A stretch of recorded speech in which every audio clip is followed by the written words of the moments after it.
Good morning friends. इससे पहले वाले लेक्चर में हमने चैप्टर 2 से रिलेटेड दो topic, environment, pollution and their control strategies, and second topic international laws and summits. मतलब चैप्टर 2 से दो टॉपिक हम लोगों ने सक्सेसफुली कंप्लीट कर लिया है।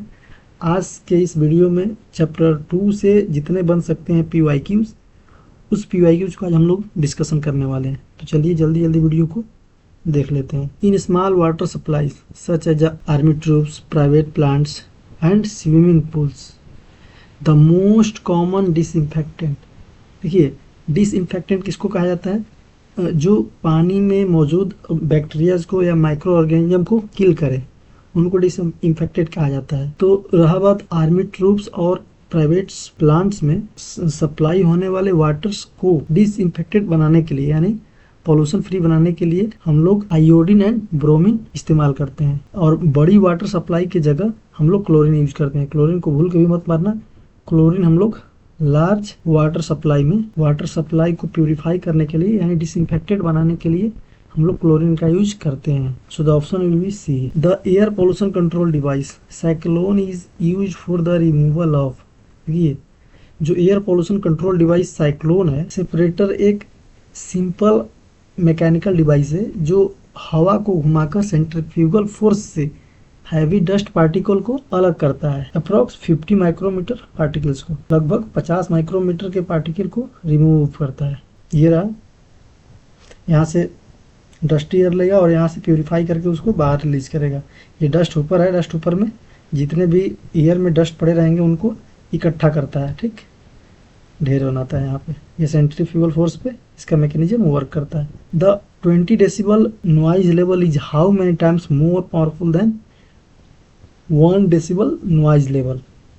जब भी दो नॉइज लेवल को कंपैरिजन की बात करें, यानी तुलना की बात करें, तो उसमें हम लोग एक फार्मूला सिंपल लगाते हैं। साउंड इंटेंसिटी लेवल L बराबर 10 लॉग, बेस में 10 लेना है, I अपॉन I नॉट, ठीक, I अपॉन I नॉट। यहाँ पे I जो है ये एक्चुअल यानी ओरिजिनल साउंड इंटेंसिटी है, और I नॉट जो है ये रेफरेंस साउंड इंटेंसिटी है, ठीक, ये रेफरेंस वैल्यू है, इसका वैल्यू हमेशा दिया रहता है, ठीक। अब हम लोग को दिया है कि 20 में और 1 में हम लोग को आपस में कितने पावरफुल होंगे। तो नॉइज लेवल को हम लोग सबसे पहले 20 में से, देखिए एक डेसिबल दिया है, तो 1 डेसिबल लगभग 0 के ही बराबर होता है, और नियर अबाउट 0 के ही बराबर है। अगर आप 1 लेके चलोगे तो सॉल्व करने में प्रॉब्लम होगा, इसलिए हम इसको 0 ही मान के चलते हैं। 1 डेसिबल और 0 डेसिबल में कोई फर्क नहीं पड़ता है। 10 log 10 I upon I not. अब यहाँ 20 में से 0 हटाएंगे, 20 बराबर 10, एक 0 से एक 0 गया, ये लॉग 10। अब लॉग हटाने का एक सिंपल ट्रिक है कि जब लॉग हटाओगे तो ये 10 इसके बेस में बन जाएगा, यानी 10 के पावर 2 बराबर I upon I not. Simply बोले तो I जो है I नॉट का 100 टाइम्स यानी 100 गुना है, यानी रेफरेंस का 100 गुना है। ओरिजिनल जो इंटेंसिटी है साउंड का, वो अपने रेफरेंस का 100 गुना होगा। The option will be C. The threshold of sound pressure that a normal healthy person can respond to is. देखिए, इसका एक सिंपल फार्मूला होता है threshold of sound hearing. Threshold of sound hearing मतलब कि मिनिमम ऑडिबल साउंड, वो sound की वो क्वांटिटी जिसको इंसान सुन सके, हेल्दी इंसान सुन सके, मिनिमम साउंड। तो उसका फार्मूला होता है P नॉट। P नॉट यानी रेफरेंस ऑफ प्रेशर बराबर होता है 2 × 10 के पावर -5 पास्कल प्रेशर। ये होता है थ्रेशोल्ड साउंड। तो इसको सिंप्लीफाई करोगे तो निकल के आएगा 0.00002 pascal. The option will be B, ठीक। ये फॉर्मूला होता है, याद रखना। P नॉट को बोलते हैं रेफरेंस प्रेशर साउंड, और इसको बोलते हैं ओरिजिनल साउंड यानी actual sound. In pre industrial era the concentration of carbon dioxide CO2 was. देखिए, औद्योगिक युग से पहले CO2 की जो हमारे सराउंडिंग में सांद्रता थी यानी कंसंट्रेशन थी, वो अप्रॉक्स 265 से 280 के आसपास थी, ठीक, इसको याद रखना। यानी उस समय अगर इसको हम बोला जाए ppm में इसको सिंप्लीफाई किया जाए तो लगभग 0.0265% थी। इतना परसेंटेज लगभग इंडस्ट्री से पहले हमारे सराउंडिंग में कार्बन की मात्रा थी। लगभग आज ये 0.04% तक पहुंच गई है। ए वाटर बॉर्न डिजीज में बी कंट्रोल बाय, पानी से होने वाले रोग यानी जल जनित रोग की रोकथाम की जा सकती है। किससे की जा सकती है? पानी में पड़े बैक्टीरिया को किल करके, हार्मफुल बैक्टीरिया को डिसइंफेक्शन ऑफ वाटर, पानी में बैक्टीरिया को, हार्मफुल बैक्टीरिया को किल करके। ये रहा वाटर ट्रीटमेंट। वाटर इनटेक किया जाता है कहीं से, फिर उसको कोएगुलेशन किया जाता है। कोएगुलेशन मतलब इसमें पॉजिटिव चार्ज केमिकल पार्टिकल मिला के इसको यहाँ पे गंदगी को इसमें से निकाला जाता है। उसके बाद सेडिमेंटेशन प्रोसेस किया जाता है, मतलब पानी को स्थिर करके छोड़ दिया जाता है और इसमें पड़े सस्पेंडेड पार्टिकल जम जाते हैं, यानी सेडिमेंट बना लेते हैं। फिर उसके बाद हम ले जाते हैं, फिल्ट्राइजेशन करते हैं, पानी में एक फिल्टर के माध्यम से उसको छन्नी से माध्यम से प्योरीफाई करते हैं। फिर उसमें डिसइंफेक्शन मिलाते हैं, यानी क्लोरीन, ब्रोमीन, आयोडीन, इस तरह के डिसइंफेक्टेंट का यूज किया जाता है। फिर उसको स्टोर करके डिस्ट्रीब्यूट किया जाता है। The unit of sound pressure level dBA is defined as, देखिए साउंड प्रेशर लेवल को हमेशा हम लॉगरिथमिक स्केल पे डिफाइन करते हैं। A ratio of measure to reference sound pressure level in logarithmic scale. The option will be C. ये रहा what sound pressure level, SPL really means decibel में इसको मेजर करते हैं। A logarithmic unit measuring the intensity of sound, sound की intensity हमेशा logarithmic scale पे ही major की जाती है। साउंड प्रेशर लेवल की फार्मूला होती है 20 लॉग, बेस में 10 लेना है, P upon P not. P क्या है? एक्चुअल प्रेशर है, और पी नॉट क्या है? रेफरेंस प्रेशर होता है, साउंड की रेफरेंस प्रेशर होता है। Which of the following is used for the removal of fine dust particle from industrial gases. देखिए इंडस्ट्रियल फाइन गैसेस से फाइन पार्टिकल मतलब मैटर भी हो सकता है, डस्ट को इलेक्ट्रोस्टैटिक प्रेसिपिटेशन मेथड से हम हटाते हैं या फिर इस डिवाइस से हम हटाते हैं, इसलिए the option will be C. देखिए जितने भी इंडस्ट्री होता है उसमें ESP ही यूज किया जाता है। ESP डिवाइस यानी ये मैकेनिज्म यूज किया जाता है उस सिस्टम में पड़े गंदगी को हटाने के लिए। कैटालिटिक कन्वर्टर क्या है? ये एग्जॉस्ट पार्ट, व्हीकल के एग्जॉस्ट पार्ट में लगता है जो हार्मफुल गैसेस को प्यूरिफाई करता है। वेट स्क्रबर क्या है? इसमें गैसेस को लिक्विड यानी पानी से कांटेक्ट करा के पॉल्यूटेंट्स हटाते हैं। अब फैब्रिक फिल्टर्स क्या है? ये फिल्टर्स से मतलब है कि उसमें छन्नी लगा होगा, ये बहुत इफेक्टिव है फाइन डस्ट के लिए, लगभग 99% इफिशियंट है ये। इसमें फैब्रिक बैग्स लगे होते हैं जो फाइन डस्ट को फिल्टर आउट करते हैं।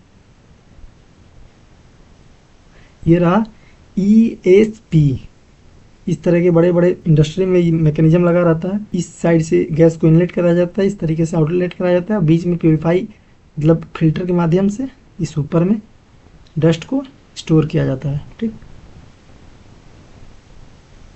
The summation of 50 dBA noise level with another 50 dBA। देखिए समेशन को हम अगर 2 डेसिबल को ऐड करना रहा तो इसका एक फार्मूला होता है, आपको बताया भी है। टोटल नॉइज लेवल बराबर 10 log 10, ठीक, ये बेस में 10 लेते हैं और 10 की पावर, पहला का नॉइज लेवल है 50 upon 10 according to formula, plus दूसरा भी 50 है 50 अपॉन 10। अब यहाँ से दोनों 0 कैंसिल आउट हो जाएंगे। 10 log 10, यहाँ पे सिंपली 2 इंटू 10 के पावर 5 भी लिख सकते हैं। 10 log 2 प्लस 10 log 10 की पावर 5, यानी 2 का वैल्यू होता है 10 इंटू 0.3 प्लस 50 इंटू 1। इसको ऐड करोगे तो नॉर्मली आएगा ये 53, अप्रॉक्स 53 वैल्यू आएगा जो नियर अबाउट है 51 के। ठीक, तो option will be B. The biochemical oxygen demand of treated water should be less than, जो पानी ट्रीटेड हो गया है, ठीक, ट्रीटेड मतलब उसमें पड़े बैड माइक्रो ऑर्गेनिज्म को किल कर दिया गया है, तो उसमें कोई भी ऑक्सीजन डिमांड की ज़रूरत नहीं पड़ेगी। क्योंकि अगर किसी भी पानी में अगर माइक्रो ऑर्गेनिज्म है तो उसका मतलब उसमें पड़े गंदगी को डिकम्पोज करने के लिए उनको ऑक्सीजन चाहिए। जब उसमें कोई बैक्टीरिया नहीं है तो उनको कोई भी ऑक्सीजन सप्लाई नहीं चाहिए। ठीक। The source of lead in urban atmosphere, देखिए शहरी वातावरण में सीसा का मुख्य स्रोत रोड ट्रैफिक होता है। ठीक। ट्रैफिक से जो फ्यूल में हमारे कुछ लीड की क्वांटिटी होती है जो बर्न होकर के एटमोसफियर में रिलीज होती है। The noise level decreases with distance flowing, देखिए noise level inverse square law पे फॉलो करता है, यानी याद रखना नॉइज लेवल हमेशा अपने डिस्टेंस के स्क्वायर के इनवर्स लॉ के हिसाब से वेरी करता है। The major pollutant that may cause damage to prestigious monument Taj Mahal, Taj Mahal जो डैमेज हो रहा है उसका मुख्य कारण सल्फर डाइऑक्साइड एंड ह्यूमिडिटी है। सल्फर डाइऑक्साइड हो गया, नाइट्रस ऑक्साइड हो गया, इनका जब ह्यूमिडिटी के साथ रिएक्शन होता है तो तेजाब बनता है। तेजाब मतलब एसिड बनता है। ठीक। वो एसिड एक लेयर बना लेते हैं, जितने मोनूमेंट्स हो गए या कोई भी बिल्डिंग हो गए उन पे एक येलो कलर का, येलोइश कलर का, ब्राउन कलर का एक लेयर बना लेते हैं। वही लेयर क्या कहलाता है? एसिड। इस तरीके के ये दोनों जब इंडस्ट्री से रिलीज होते हैं तो एटमॉस्फेयर में पड़े वाटर ड्रॉपलेट्स के साथ रिएक्शन करके ये एसिड कराते हैं। इस तरीके का रिएक्शन हो जाता है मोनूमेंट्स पे। The pollutant lead present in the atmosphere may cause cardiovascular disease. जो लीड होता है एटमॉस्फेयर में जो ट्रैफिक के द्वारा रिलीज होता है वो हमारे हृदय को अफेक्ट करता है। ठीक। A continuous exposure of intense noise for longer duration may cause irreversible damage to the nerves and inner ear resulting loss of sensitivity at higher frequencies which is called. लंबी अवधि तक के सतत तीव्र शोर के संपर्क में आने पर नसों और कानों को अपरिवर्तनीय क्षति हो सकती है, जिसमें उच्च आवृत्तियों पर संवेदनशीलता खत्म हो जाती है, जिसे कहते हैं परमानेंट थ्रेशोल्ड शिफ्ट, यानी सुनने की जो न्यूनतम सीमा है वो परमानेंटली एक्सटेंड कर गई है। ये टेम्पररी थ्रेशोल्ड शिफ्ट क्या कहलाता है? ये शॉर्ट टर्म एक्सपोजर से होता है, यानी कम ड्यूरेशन में आप इंटेंस नॉइज के एक्सपोजर में रहिएगा तो कुछ समय के लिए थोड़ा बहरापन या फिर कुछ इरिटेशन फील होता है, फिर वो ठीक हो जाता है। एनोयंस क्या है? झुंझलाहट क्या है? मतलब सिर्फ इरिटेशन को झुंझलाहट कहते हैं। मतलब कहीं से डीजे सुन के आ रहे हैं और कान में झंझन की आवाज आ रहा है, फिर वो अपने आप ठीक हो जाता है, उसको बोलते हैं एनोयंस। ठीक। एकॉस्टिक ट्रॉमा क्या है? देखिए एकॉस्टिक ट्रॉमा ये सडन बहुत तेज आवाज लाइक बम ब्लास्ट या फिर गन शॉट से तुरंत परमानेंट डैमेज को कहते हैं, यानी परमानेंट डैमेज हो जाता है किसी गन से या फिर बम से, तो इसी को बोलते हैं acoustic trauma. The continuous exposure of pollutant benzo alpha pyrene may cause lungs cancer. ये याद रखना, ये काफी वीवीआई है। बेंजो अल्फा पायरीन जो है लंग्स कैंसर को क्रिएट करता है। The sound level of 10 decibel is many times more powerful than noise level 1 decibel. अभी इसका हम फार्मूला बताया है, कंपेरिजन करने के लिए बोल रहा है, तो हायर में से लोअर को माइनस करो, 10 माइनस 0 एक लगभग 0 के बराबर होता है, तो नॉइज लेवल में लगभग उसको 0 डेसिबल मिल लो। 0 डेसिबल और 1 डेसिबल दोनों मैथमेटिकली बराबर ही हैं। ठीक। अगर एक लेके करोगे तो बहुत लंबा प्रोसेस जाएगा, सॉल्व करने में दिक्कत होगा। 10 log I upon I not. ठीक।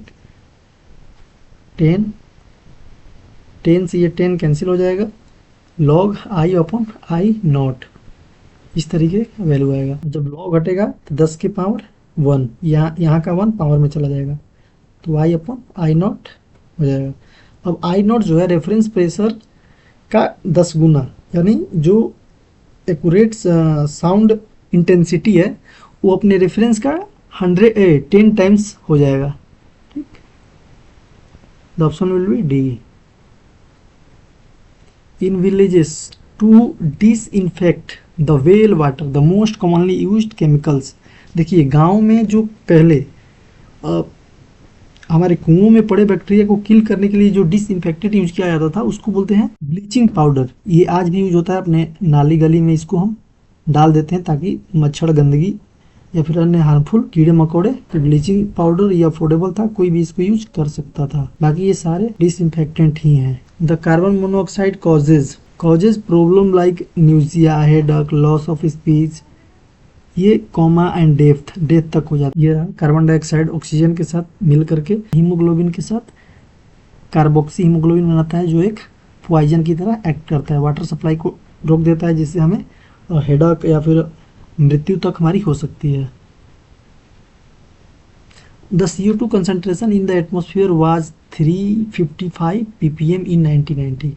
The increasing at the rate of, देखिए जो 1990 के बाद से जो CO2 का कंसंट्रेशन है वो लगभग 1.5 ppm से 1.5 ppm रेट से इंक्रीज कर रहा है। इसको ध्यान रखना। ppm का पूरा नाम होता है पार्ट्स पर मिलियन, यानी गैसियस मिक्सर के 1 मिलियन पार्ट्स में CO2 का कंसंट्रेशन कितना है, कितना पार्ट CO2 एग्जिस्ट कर रहा है। The photochemical smoke is secondary pollutant. ये हमारे एटमॉस्फेयर में रिएक्शन करके क्रिएट होता है, डायरेक्ट कहीं से एमिट नहीं होता है। ये आफ्टर रिएक्शन हमारे सराउंडिंग में आफ्टर रिएक्शन बनता है। फोटोकेमिकल रिएक्शन मतलब में रहेगा स्मोक प्लस सनलाइट। इसमें दो रिएक्शन, ये दो फैक्टर आपस में रिएक्शन करके फोटोकेमिकल स्मोक बनाते हैं। जब दो फैक्टर आपस में रिएक्शन करते हैं तो उसको सेकेंडरी पॉल्यूटेंट बोला जाता है।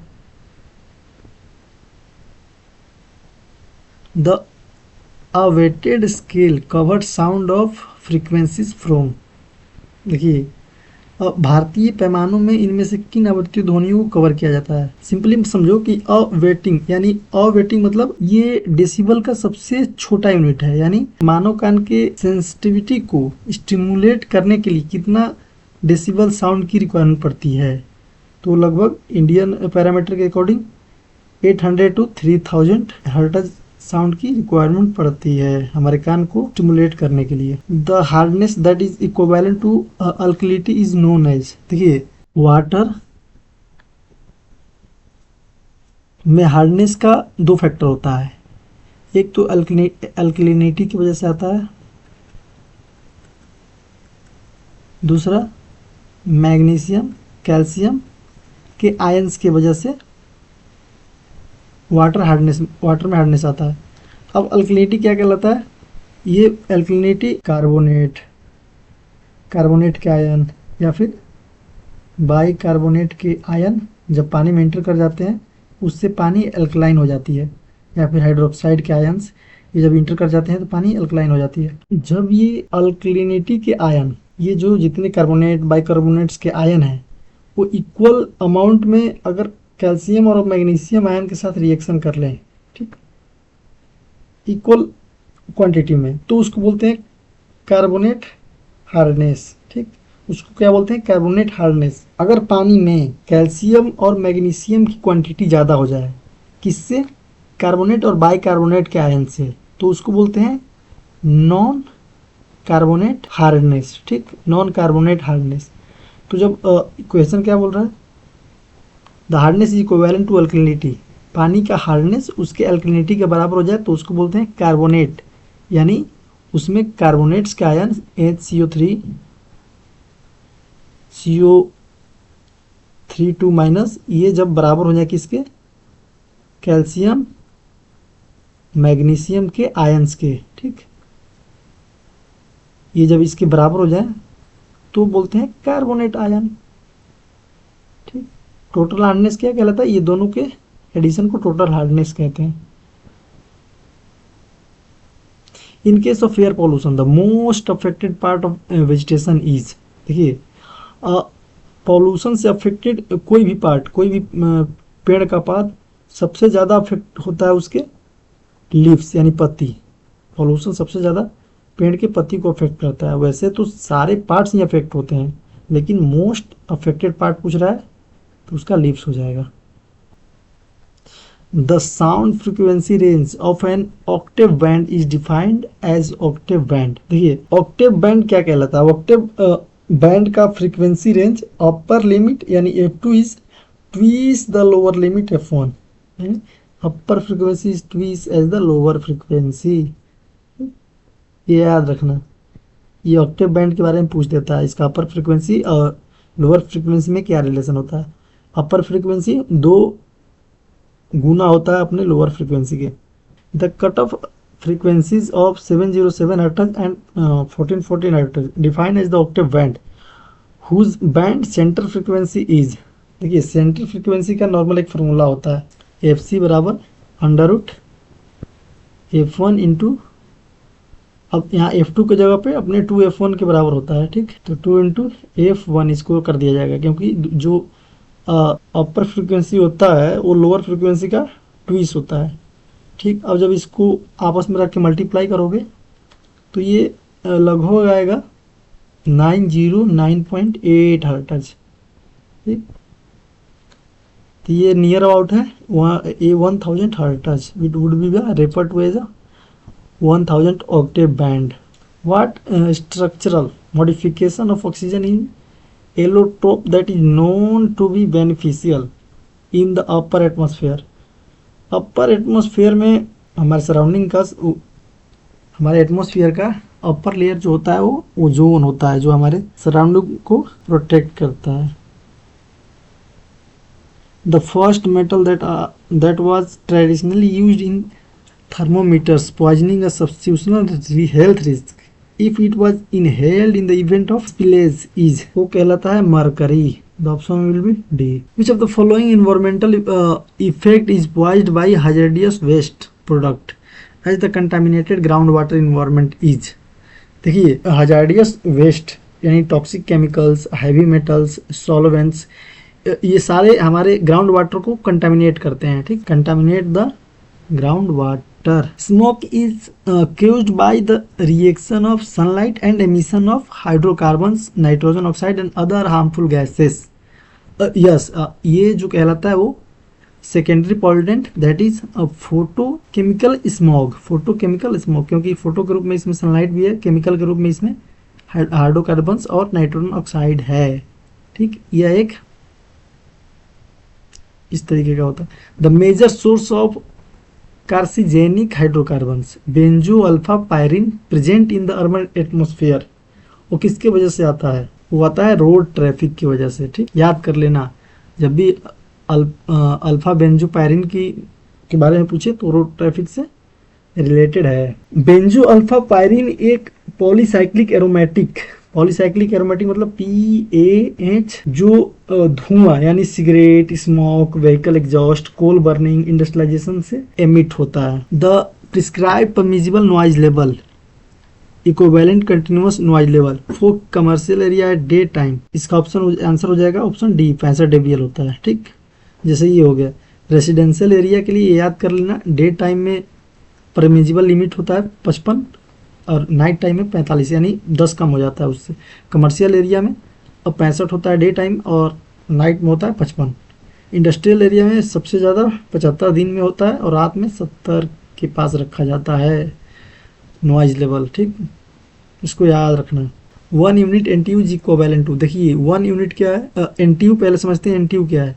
देखिए वो NTU जो होता है वो फॉर्माजिन के 1 mg पर लीटर के क्वांटिटी से, मतलब उसके सॉल्यूशन से जब नेफ्लोमीटर के माध्यम से जब लाइट गुजारा जाता है तो उसमें जितने सस्पेंडेड पार्टिकल होते हैं, सस्पेंडेड पार्टिकल 90 डिग्री पे जितना लाइट स्कैटर्ड करते हैं यानी प्रकीर्णित करते हैं, स्कैटर्ड लाइट की टोटल टर्बिडिटी यानी टोटल गंदापन ही एक NTU कहलाती है। तो ऑप्शन विल बी ए।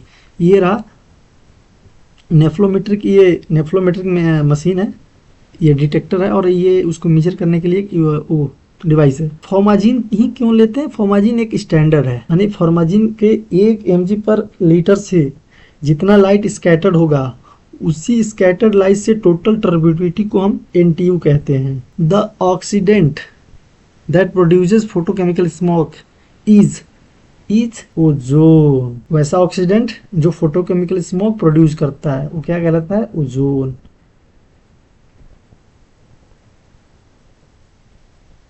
ये रहा ओजोन का reaction, photochemical smoke reaction.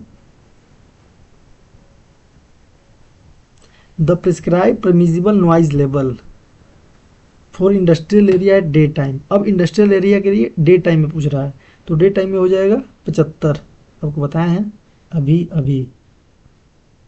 Industrial area के लिए डे टाइम 75, नाइट टाइम में 70 हो जाता है।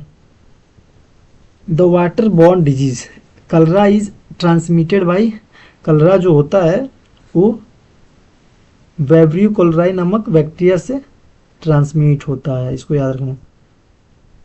टाइफाइड जो ट्रांसमिट होता है वो साल्मोनेला टाइफी से होता है। एंटमीबा हिस्टोलिटिका जो होता है वो अमीबा बैक्टीरिया है, इस अमीबा नामक बैक्टीरिया से ये पेचिस होता है। The prescribe permissible noise level night time, देखिए रेसिडेंशियल के लिए नाइट टाइम पूछ रहा है तो इसका हो जाएगा 45। The permissible noise level of commercial area at night time, commercial area के लिए पूछ रहा है नाइट टाइम में, तो हो जाएगा 55 dBA। In the environment pollution is caused by fuels among following which is the cause minimum pollutant। देखिए जो सबसे मिनिमम पॉल्यूशन को एमिट करता है वो होता है हाइड्रोजन, ये फ्यूचर फ्यूल है। The symptom of protozoal infection are, protozoa से जो इन्फेक्शन होता है उससे कौन कौन से लक्षण होते हैं, उससे गैस्ट्रोइंटेस्टाइनल डिसऑर्डर होता है, पेट से संबंधित प्रॉब्लम होता है। The exposure of gaseous pollutant sulphur dioxide में कॉज, सल्फर डाइऑक्साइड के टच में रहने से कौन सा प्रॉब्लम होता है, वो प्रॉब्लम होता है ब्रोंकाइटिस एंड पल्मोनरी एम्फीसिमा, मतलब ब्रोंकाइटिस से रिलेटेड ये सारा प्रॉब्लम क्रिएट करता है कौन, sulphur dioxide. The option will be A. To realise the Euro standard and sulphur level in diesel needs to be, प्रदूषण के यूरो मानक को पूरा करने हेतु डीजल में सल्फर की कितनी मात्रा रहना चाहिए, यूरो स्टैंडर्ड के अकॉर्डिंग हमारे फ्यूल में यानी डीजल में कितना यूरो रहना चाहिए, मतलब ये लगभग 10 ppm से कम होना चाहिए। The major portion of the alkalinity in water, natural water is caused by, जो पानी में अल्कलिनिटी आती है प्राकृतिक, उसको अभी बताया है कार्बोनेट, बाइकार्बोनेट एंड हाइड्रोक्सिल की वजह से आती है, तो कहाँ है, किस ऑप्शन में है, the option will be B. The atmospheric, the anthropogenic source of air pollution in well plan city is construction activities, road traffic, domestic burning, industrial emission. Well plan city में जो गंदगी फैलती है वो कंस्ट्रक्शन से, road traffic से और domestic burning से पॉल्यूशन फैलती है। The option will be C. Which of the following is not considered is secondary pollutant, ये फोटोकेमिकल ये सेकेंडरी है, पेरोक्सी एसिटिल नाइट्रेट ये भी सेकेंडरी है, एसिड मिस्ट ये भी है सेकेंडरी पॉल्यूटेंट, लेकिन कार्बन मोनोऑक्साइड ये डायरेक्ट इंडस्ट्री से एमिट होती है CO, इसलिए ये प्राइमरी है। The option will be D. The right type of deforestation from plain area, देखिए जब डिफोरेस्टेशन करते हैं वो कौन से सीजन में करते हैं, सबसे अप्रोप्रिएट सीजन कौन होता है डिफोरेस्टेशन करने के लिए, उस सबसे अप्रोप्रिएट आंसर होता है बी, विंटर, शीत में ही हम लोग डिफोरेस्टेशन करते हैं।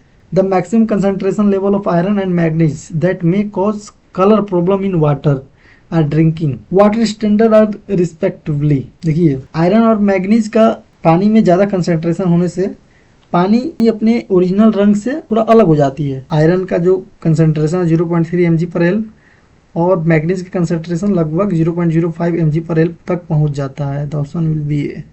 The taste and order in surface water may be controlled by, जो सरफेस वाटर होता है उसका स्वाद थोड़ा अलग रहता है, मतलब थोड़ा बेस्वाद लगता है। सरफेस वाटर की गंदगी को किससे कंट्रोल किया जाता है, तो सरफेस वाटर पे जो पानी बिखरा रहता है उसमें पड़े धूल कण, गंदगी या फिर कंटामिनेटेड गैसेस को रिमूव करने के लिए पूरा प्रोसेस क्या कहलाता है, एरोरेशन, क्या कहलाता है, एरोरेशन।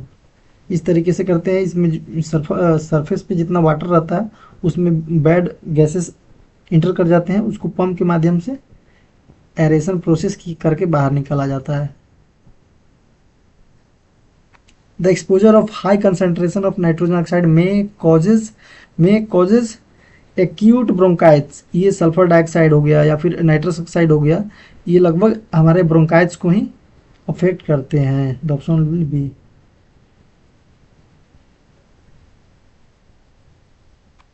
Identify the correct statement the psychological effect of noise level is, देखिए जो साइकोलॉजिकल इफेक्ट होता है, insomnia is a result of lack of undisturbed and refreshing sleep, no. Emotional disturbance, no. Decrease in heart output and pain in heart, ठीक, ये कुछ सही लग रहा है। Depression and fatigue, no no no. देखिए ये सारे जो हैं ये साइकोलॉजिकल इफेक्ट है, ठीक, ये कौन से हैं, साइकोलॉजिकल इफेक्ट है, ये साइकोलॉजिकल इफेक्ट नहीं है। Decrease in heart output and pain in heart, ये कोई साइकोलॉजिकल इफेक्ट नहीं है, ये रियल प्रॉब्लम है, ये फिजिकल प्रॉब्लम है। The option will be C. बाकी ये तीनों साइकोलॉजिकल प्रॉब्लम है। Which of the following is a biodegradable pollutant, और बायोडिग्रेडेबल पॉल्यूटेंट होते हैं जिनको माइक्रो ऑर्गेनिज्म के द्वारा डिकम्पोज किया जा सके, तो सीवेज को डिकम्पोज किया जा सकता है। बाकी ये तीनों जो होते हैं ये नॉन बायोडिग्रेडेबल पॉल्यूटेंट होते हैं। बाकी सीवेज एक बायोडिग्रेडेबल पॉल्यूटेंट है। Biochemical oxygen demand of safe drinking water must be, देखिए जो बीओडी की लेवल है पीने वाले पानी के लिए लगभग 1 और 0 के बीच रहना चाहिए, लगभग 0 के बराबर रहना चाहिए। Disinfection of drinking water is done by, पानी में बैक्टीरिया को किल करने के लिए, डिसइंफेक्ट करने के लिए कौन सी प्रक्रिया अपनाई जाती है, क्लोरोनाइजेशन, क्लोरोनीकरण, option D. Large scale deforestation decreases, जब लार्ज स्केल बड़े पैमाने पर वनों की कटाई करते हैं तो उससे क्या घटता है, तो उससे सॉइल इरोजन बढ़ता है, सॉइल फर्टिलिटी ये भी घटता है, ग्लोबल वार्मिंग ये भी बढ़ता है। तो सबसे अप्रोप्रिएट आंसर है रेनफॉल। ये जो वाटर साइकिल है डिफोरेस्टेशन से डायरेक्ट अफेक्ट होता है, वाटर साइकिल और डिफोरेस्टेशन पेड़ पौधा डायरेक्ट इससे रिलेशन होता है वाटर साइकिल से, ठीक, इसलिए the appropriate answer will be B, rainfall decrease होता है। Which of the following is the main factor of the water pollution, देखिए वाटर पॉल्यूशन के लिए सबसे मेन कॉज जो होता है वो इंडस्ट्रियल वेस्ट होता है, ठीक, बी। इंडस्ट्री से केमिकल्स, मेटल्स, नॉन बायोडिग्रेडेबल ये सारे waste pollutant water pollution create करते हैं।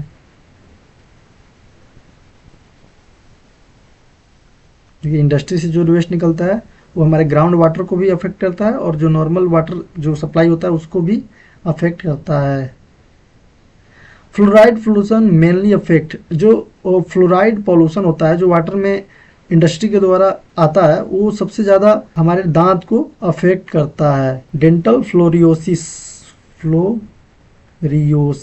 प्रॉब्लम होता है फ्लोराइड से। Soil erosion can be prevented by, soil erosion को हम प्लांटिंग ट्रीज करके ही हम सॉइल इरोजन को रोक सकते हैं। Nowadays, to reduce air pollution, the buses of Delhi are running on. अब पोल्यूशन को कम करने के लिए दिल्ली में जो बसें चलाई जा रही है वो सबसे ज़्यादा सीएनजी पे चलाई जा रही है, कंप्रेस्ड नेचुरल गैस पे चलाई जा रही है एयर पोल्यूशन को कम करने के लिए। Water is the value of total hardness acceptable in portable water as the per Indian standard. Total hardness जो होता है हमारे इंडियन स्टैंडर्ड के हिसाब से कितना होना चाहिए, एक्सेप्टेबल पॉइंट कितना होना चाहिए, वो लगभग 200 ppm होना चाहिए, ठीक, नियर अबाउट 200, तो 200 के आसपास ये दिख रहा है। The option will be D. ये रहा एक्सेप्टेबल लिमिट जो होता है टोटल हार्डनेस के लिए 200, परमिजिबल के लिए पूछ लिया जाए तो ये 600 तक पहुंच जाता है और WHO के अकॉर्डिंग तो 100 होना चाहिए total hardness. Eutrophication results in reduction of, eutrophication तब क्रिएट होता है जब पानी में डिजॉल्व ऑक्सीजन की रिडक्शन हो जाए, डिमांड कम पड़ जाए, dissolve oxygen reduced in water body, this phenomena is called eutrophication.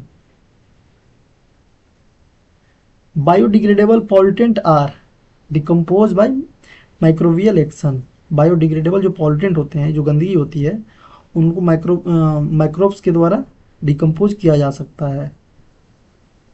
Which is not cause of water pollution, देखिए वाटर पॉल्यूशन बैक्टीरिया जो होता है वाटर पॉल्यूशन कॉज करता है, इनऑर्गेनिक केमिकल्स भी वाटर पॉल्यूशन कॉज करता है, इंडस्ट्रियल इल्यूफेंट भी ये वाटर पोल्यूशन कॉज करते हैं।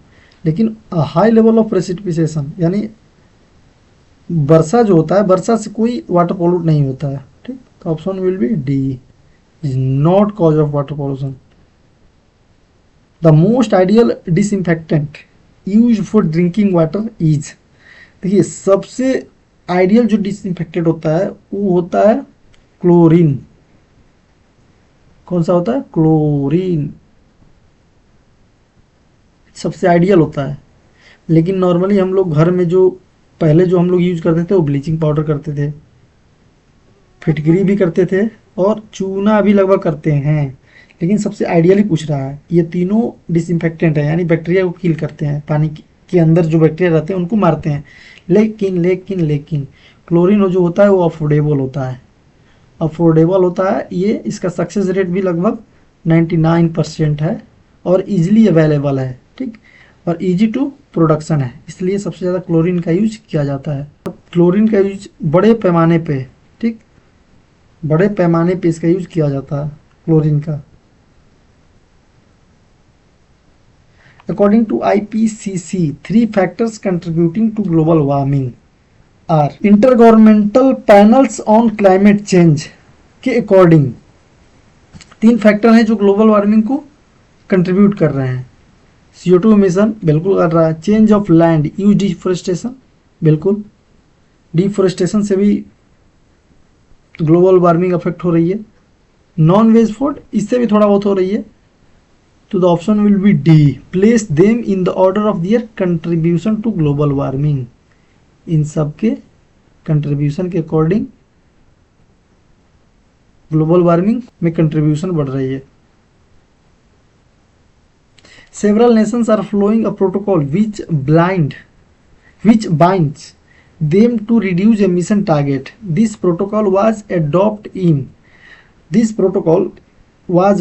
बहुत सारे देश एक प्रोटोकॉल का अनुसरण कर रहे हैं जो उन्हें कार्बन उत्सर्जन की मात्रा में कटौती करने को बाध्य करता है। यह प्रोटोकॉल कहाँ पे निर्धारित हुआ था? यह प्रोटोकॉल क्योटो में, जापान की शहर क्योटो में ऑर्गेनाइज हुआ था। क्योटो प्रोटोकॉल जो होता है ये UNFCCC का तीसरा बैठक यानी COP3 था। ये कौन था मीटिंग था?